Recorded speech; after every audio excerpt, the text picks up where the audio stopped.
ವೀಕ್ಷಕರೇ, ಹೆಣ್ಣನ್ನು ಅರ್ಥ ಮಾಡ್ಕೊಳ್ಳೋಕ್ಕೆ ಯಾರಿಂದಲೂ ಕೂಡ ಸಾಧ್ಯವಿಲ್ಲ. ಅಷ್ಟೇ ಯಾಕೆ ಪ್ರಪಂಚದ ಸೃಷ್ಟಿಕರ್ತ ಬ್ರಹ್ಮದೇವರಿಗೂ ಕೂಡ ಹೆಣ್ಣನ್ನು ಅರ್ಥ ಮಾಡ್ಕೊಳ್ಳೋಕ್ಕೆ ಸಾಧ್ಯವಾಗಿಲ್ಲ. ಈ ಬ್ರಹ್ಮದೇವರು ಹೆಣ್ಣನ್ನು ಸೃಷ್ಟಿ ಮಾಡಿದ್ದು ಯಾಕೆ, ಮತ್ತು ಹೆಣ್ಣನ್ನು ಸೃಷ್ಟಿ ಮಾಡಲು ಕಾರಣವಾದರೂ ಏನು, ಮತ್ತು ಹೆಣ್ಣಿನ ರಚನೆ ಎಷ್ಟು ಅದ್ಭುತವಾಗಿತ್ತು ಅಂತ ನೀವು ಕೇಳಿದ್ರೆ ನಿಜಕ್ಕೂ ಆಶ್ಚರ್ಯವಾಗುತ್ತೆ. ಹಾಗೆ ಇನ್ನೂ ಕೂಡ ಈ ಜಗತ್ತಿನಲ್ಲಿ ಕೆಲವು ಸೃಷ್ಟಿಯ ಬಗ್ಗೆ ಉತ್ತರ ಅನ್ನೋದೇ ಯಾರಿಗೂ ಸಿಕ್ಕಿಲ್ಲ. ಮತ್ತು ಜನಗಳಲ್ಲಿ ಸದಾ ಕಾಡುವಂತಹ ಪ್ರಶ್ನೆ ಅಂದರೆ, ಈ ಜಗತ್ತಿಗೆ ಮೊದಲು ಬಂದಿದ್ದು ಹೆಣ್ಣ ಅಥವಾ ಗಂಡ ಅನ್ನೋದು. ವೀಕ್ಷಕರೇ, ಇನ್ನು ಇಡೀ ಜಗತ್ತನ್ನು ಕೇವಲ 1 ನಿಮಿಷದಲ್ಲಿ ಸೃಷ್ಟಿಸಿದಂತಹ ಬ್ರಹ್ಮದೇವರಿಗೆ ಹೆಣ್ಣನ್ನು ಸೃಷ್ಟಿ ಮಾಡಲು 6 ದಿನಗಳ ಸಮಯವನ್ನು ತೆಗೆದುಕೊಳ್ತಾನೆ. ಹಾಗಾದರೆ ಈ ಹೆಣ್ಣನ್ನು ಸೃಷ್ಟಿ ಮಾಡಲು ಬ್ರಹ್ಮದೇವ ಅಷ್ಟು ಸಮಯವನ್ನು ಯಾಕೆ ತೆಗೆದುಕೊಂಡ್ರು? ಅದಕ್ಕಿದ್ದಂತಹ ಬಲವಾದ ಕಾರಣವಾದರೂ ಏನು ಅಂತ ಈ ವಿಡಿಯೋದಲ್ಲಿ ನಿಮಗೆ ತಿಳಿಸ್ತಾ ಹೋಗ್ತೀನಿ. ಈ ವಿಡಿಯೋವನ್ನು ಕೊನೆಯವರೆಗೂ ನೋಡಿ. ವೀಕ್ಷಕರೇ, ನಮ್ಮ ಪ್ರಯತ್ನ ಹಿಂದೂಗಳಿಗೆ ಹಾಗೂ ಹಿಂದೂ ಧರ್ಮದ ಬಗ್ಗೆ ಅರಿವನ್ನು ಮೂಡಿಸೋದು. ನೀವು ಕೂಡ ಒಂದು ಲೈಕಿಂದ ಈ ವಿಡಿಯೋ ಹೆಚ್ಚು ಜನರಿಗೆ ರೀಚ್ ಆಗುತ್ತೆ. ಜೊತೆಗೆ ನೀವು ಸಬ್ಸ್ಕ್ರೈಬ್ ಮಾಡ್ಕೊಳ್ಳೋದ್ರಿಂದ ನಮಗೆ ಇನ್ನಷ್ಟು ವಿಡಿಯೋಗಳನ್ನು ಮಾಡೋದಕ್ಕೆ ಪ್ರೋತ್ಸಾಹ ಸಿಗುತ್ತೆ. ವೀಕ್ಷಕರೇ, ಬ್ರಹ್ಮದೇವನು ಹೆಣ್ಣನ್ನು ಸೃಷ್ಟಿ ಮಾಡೋಕ್ಕೆ ಶುರು ಮಾಡಿ 6 ದಿನಗಳೇ ಕಳೆದೋಗಿತ್ತು. ಆದರೂ ಕೂಡ ಹೆಣ್ಣಿನ ರಚನೆ ಪೂರ್ತಿಯಾಗಿರಲ್ಲ. ಇದನ್ನು ಕಂಡು ಆಶ್ಚರ್ಯಕ್ಕೆ ಒಳಗಾದಂತಹ ದೇವದೂತರು ಬ್ರಹ್ಮದೇವನ ಹತ್ತಿರ ಬಂದು, ಓ ಬ್ರಹ್ಮದೇವ, ಇಡೀ ಜಗತ್ತನ್ನು 1 ನಿಮಿಷದಲ್ಲಿ ಸೃಷ್ಟಿ ಮಾಡಿದಂತಹ ನೀವು ಕೇವಲ ಈ ಹೆಣ್ಣನ್ನು ಸೃಷ್ಟಿ ಮಾಡಲು ಇಷ್ಟು ಸಮಯ ಯಾಕೆ ತೆಗೆದುಕೊಳ್ತಿದ್ದೀರಾ ಅಂತ ಬ್ರಹ್ಮದೇವನನ್ನು ಆ ದೇವದೂತರು ಕೇಳ್ತಾರೆ. ಆಗ ಬ್ರಹ್ಮದೇವರು ಹೇಳ್ತಾರೆ, ದೇವದೂತರೆ, ನಿಮಗೆ ಹೆಣ್ಣಿನ ಬಗ್ಗೆ ತಿಳಿದಿದೆಯಾ? ಒಬ್ಬ ಹೆಣ್ಣು ಯಾವುದೇ ಕಷ್ಟದ ಸಂದರ್ಭದಲ್ಲಾಗಲಿ ಅಥವಾ ಯಾವುದೇ ಕಷ್ಟದ ಸಮಯದಲ್ಲಾಗಲಿ ಕುಗ್ಗೋದಿಲ್ಲ.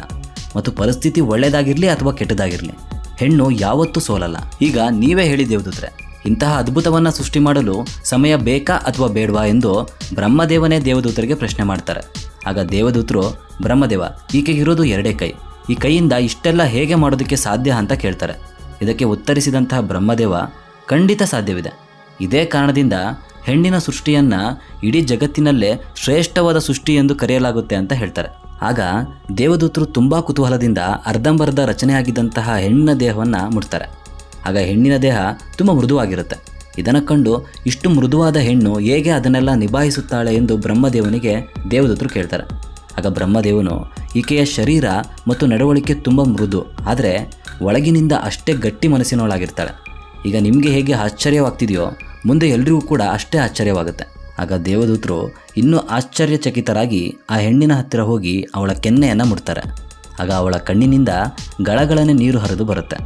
ಆಗ ಗಾಬರಿಗೊಂಡ ದೇವದೂತರು, ಇದೇನಿದು ಬ್ರಹ್ಮದೇವ, ಈ ಹೆಣ್ಣಿನ ಕಣ್ಣಿನಿಂದ ಈ ರೀತಿ ನೀರು ಹರಿದು ಬರುತ್ತಿದೆಯಲ್ಲ ಅಂತ ಕೇಳಿದಾಗ ಬ್ರಹ್ಮದೇವನು ಮುಗುಳ್ನಗುತ್ತಾ ಹೇಳ್ತಾನೆ, ಈಕೆಗೆ ತುಂಬ ನೋವಾದಾಗ ಮತ್ತು ಸಹಿಸಿಕೊಳ್ಳಲು ಸಾಧ್ಯವಾಗದೇ ಇರುವಾಗ ತನ್ನೆಲ್ಲ ನೋವುಗಳನ್ನು ಕಣ್ಣೀರಿನ ಮೂಲಕ ಹೊರಹಾಕುತ್ತಾಳೆ ಮತ್ತು ಎಲ್ಲವನ್ನ ಮರೆತುಬಿಟ್ಟು ಬೇಗನೆ ಸದೃಢ ಮನಸ್ಸಿನವಳಾಗ್ತಾಳೆ ಎಂದು ಬ್ರಹ್ಮದೇವನು ಹೆಣ್ಣಿನ ಸೃಷ್ಟಿ ಬಗ್ಗೆ ಸಂಕ್ಷಿಪ್ತವಾಗಿ ವಿವರಿಸ್ತಾರೆ. ವೀಕ್ಷಕರೇ, ಮಹಿಳೆಯರು ಅಂದರೆ ನಮ್ಮ ಅಕ್ಕ, ತಂಗಿ, ತಾಯಿ ಇವರೆಲ್ಲರೂ ಆಗ್ತಾರೆ. ಮಹಿಳೆಯರು ತಿಂಗಳಿಗೊಮ್ಮೆ ತುಂಬ ನೋವನ್ನು ಅನುಭವಿಸ್ತಾರೆ. ಆದರೆ ಈ ರೀತಿ ಅವರು ಮುಟ್ಟಾಗೋಕ್ಕೆ ಕಾರಣ ಏನಂದರೆ, ಒಮ್ಮೆ ದೇವಗುರುಗಳಾದಂತಹ ಬೃಹಸ್ಪತಿಗೆ ಇಂದ್ರ ಮತ್ತು ದೇವತೆಗಳು ಅವಮಾನವನ್ನು ಮಾಡ್ತಾರೆ. ಈ ಅವಮಾನದಿಂದ ಬೃಹಸ್ಪತಿಗಳು ಸ್ವರ್ಗಲೋಕದಿಂದಲೇ ಹೊರನಡೀತಾರೆ. ಈ ವಿಷಯವನ್ನು ತಿಳಿದಂತಹ ರಾಕ್ಷಸರು ಸ್ವರ್ಗಲೋಕವನ್ನು ವಶಪಡಿಸಿಕೊಳ್ಬೇಕು ಎಂಬ ಆಸೆಯಿಂದ ದೇವಾನುದೇವತೆಗಳ ಮೇಲೆ ದಾಳಿಯನ್ನು ಮಾಡ್ತಾರೆ. ಇಂದ್ರನನ್ನು ಸ್ವರ್ಗಲೋಕದಿಂದಲೇ ಹೊರಗಟ್ಟಿ ಸ್ವರ್ಗಲೋಕದಲ್ಲಿ ತಮ್ಮ ಅಟ್ಟಹಾಸವನ್ನು ಮೆರೀತಾರೆ. ನಂತರ ಇಂದ್ರ ಮತ್ತು ಎಲ್ಲ ದೇವತೆಗಳು ಬ್ರಹ್ಮನ ಹತ್ತಿರ ಹೋಗ್ಬಿಟ್ಟು ನಡೆದ ವಿಷಯಗಳನ್ನೆಲ್ಲ ತಿಳಿಸ್ತಾರೆ. ಆಗ ಬ್ರಹ್ಮದೇವನು ಹೇಳ್ತಾರೆ, ಇದಕ್ಕಿರುವುದು ಒಂದೇ ದಾರಿ, ನೀವು ವಿಶ್ವರೂಪ ಮಹರ್ಷಿಯರನ್ನು ಗುರುವನ್ನಾಗಿ ಸ್ವೀಕರಿಸಬೇಕು ಅಂತ ಹೇಳ್ತಾರೆ. ಆಗ ಇಂದ್ರ ಮತ್ತು ದೇವಾನುದೇವತೆಗಳು ವಿಶ್ವರೂಪನ ಹತ್ತಿರ ಹೋಗಿ ಸ್ವರ್ಗಲೋಕವನ್ನು ಹಿಂಪಡೆಯಲು ನಮಗೆ ಸಹಾಯ ಮಾಡಿ ಅಂತ ಕೇಳುತ್ತಾರೆ. ಇದಕ್ಕೆ ಪರಿಹಾರವಾಗಿ ವಿಶ್ವರೂಪನು ತನ್ನ ತಪೋಬಲದ ನಾರಾಯಣಿ ವಿದ್ಯೆಯನ್ನು ಬಳಸಿ ರಾಕ್ಷಸರಿಂದ ಸ್ವರ್ಗಲೋಕವನ್ನು ಮತ್ತೆ ಹಿಂಪಡೆದು ಇಂದ್ರ ಮತ್ತು ದೇವಾನುದೇವತೆಗಳಿಗೆ ಹಿಂದಿರುಗಿಸಿ ಕೊಡ್ತಾನೆ. ಆದರೆ ವಿಶ್ವರೂಪರು ಮಾಡಿದಂತಹ ಈ ಸಹಾಯಕ್ಕೆ ಇಂದ್ರದೇವ ಮಾಡಿದ್ದೇನು ಗೊತ್ತಾ?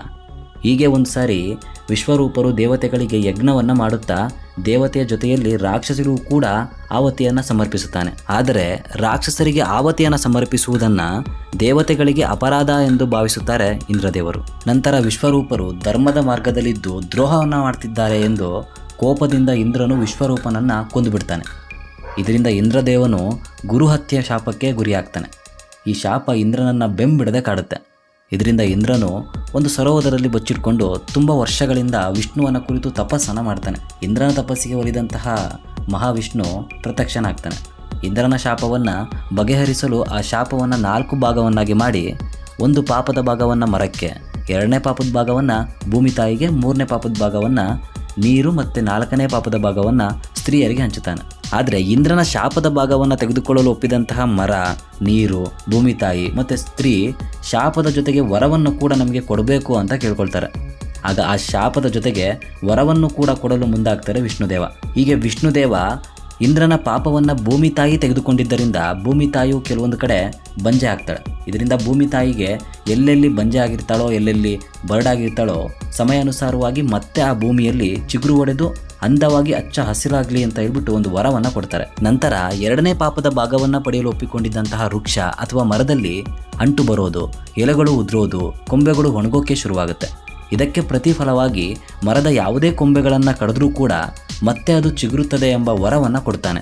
ಮತ್ತು ಇಂದ್ರನ 3ನೇ ಭಾಗದ ಶಾಪವನ್ನು ಸ್ವೀಕರಿಸಲು ಒಪ್ಪಿಕೊಂಡಿದ್ದಂತಹ ನೀರು ಸಮುದ್ರದಲ್ಲಿ ಅಲೆಗಳು, ನೊರೆಗಳು ಬರೋದಕ್ಕೆ ಶುರುವಾಗುತ್ತೆ. ಅದರ ಪ್ರತಿಫಲವಾಗಿ ಯಾವುದೇ ವಸ್ತುವನ್ನಾದರೂ ಸ್ವಚ್ಛಗೊಳಿಸುವಂತಹ ಸಾಮರ್ಥ್ಯದ ಜೊತೆಗೆ ನೀರು ಮತ್ತೊಮ್ಮೆ ನವೀಕರಣಗೊಳ್ಳುತ್ತದೆ ಎಂಬ ವರವನ್ನು ಕೊಡುತ್ತಾನೆ. ಇನ್ನು ಇಂದ್ರನ ಶಾಪದ ಕೊನೆಯ ಭಾಗವನ್ನು ಸ್ವೀಕರಿಸಲು ಒಪ್ಪಿಕೊಂಡಿದ್ದಂತಹ ಸ್ತ್ರೀಯರು ಪ್ರತಿ ತಿಂಗಳು ಮುಟ್ಟಿನ ನೋವನ್ನು ಅನುಭವಿಸಬೇಕಾಗುತ್ತದೆ. ಇದಕ್ಕೆ ಪ್ರತಿಫಲವಾಗಿ ಸ್ತ್ರೀಯರು ಪುರುಷರ ಜೊತೆ ದೇಹವನ್ನು ಹಂಚಿಕೊಂಡಾಗ ಪುರುಷರಿಗಿಂತ ಸ್ತ್ರೀಯರೇ ಹೆಚ್ಚು ಸುಖವನ್ನು ಅನುಭವಿಸುತ್ತಾರೆ ಎಂಬ ವರವನ್ನು ಕೊಡಲಾಗುತ್ತೆ. ವೀಕ್ಷಕರೇ, ಗೊತ್ತಾಯ್ತು ಅಲ್ವಾ ಸ್ತ್ರೀಯರು ಮುಟ್ಟಿನ ನೋವನ್ನು ಅನುಭವಿಸೋಕ್ಕೆ ಇದ್ದಂತಹ ಹಿಂದಿನ ಕಾರಣ ಏನು ಅಂತ? ಹಾಗೆ ಬ್ರಹ್ಮದೇವರು ಹೆಣ್ಣನ್ನು ಸೃಷ್ಟಿ ಮಾಡುವಾಗ ಏನೆಲ್ಲ ಅದ್ಭುತ ನಡೀತು ಅಂತ? ನಿಮ್ಮ ಪ್ರಕಾರ ಈ ಜಗತ್ತಿಗೆ ಮೊದಲು ಬಂದಿದ್ದು ಹೆಣ್ಣ ಅಥವಾ ಗಂಡ ಅನ್ನೋದನ್ನು ಕಮೆಂಟ್ ಮೂಲಕ ತಿಳಿಸಿ. ಇನ್ನಷ್ಟು ಮಾಹಿತಿಗಳಿಗಾಗಿ ನಮ್ಮ ಚಾನಲ್ಗೆ ಸಬ್ಸ್ಕ್ರೈಬ್ ಆಗೋದನ್ನು ಮರಿಬೇಡಿ. ಧನ್ಯವಾದಗಳು ವೀಕ್ಷಕರೇ.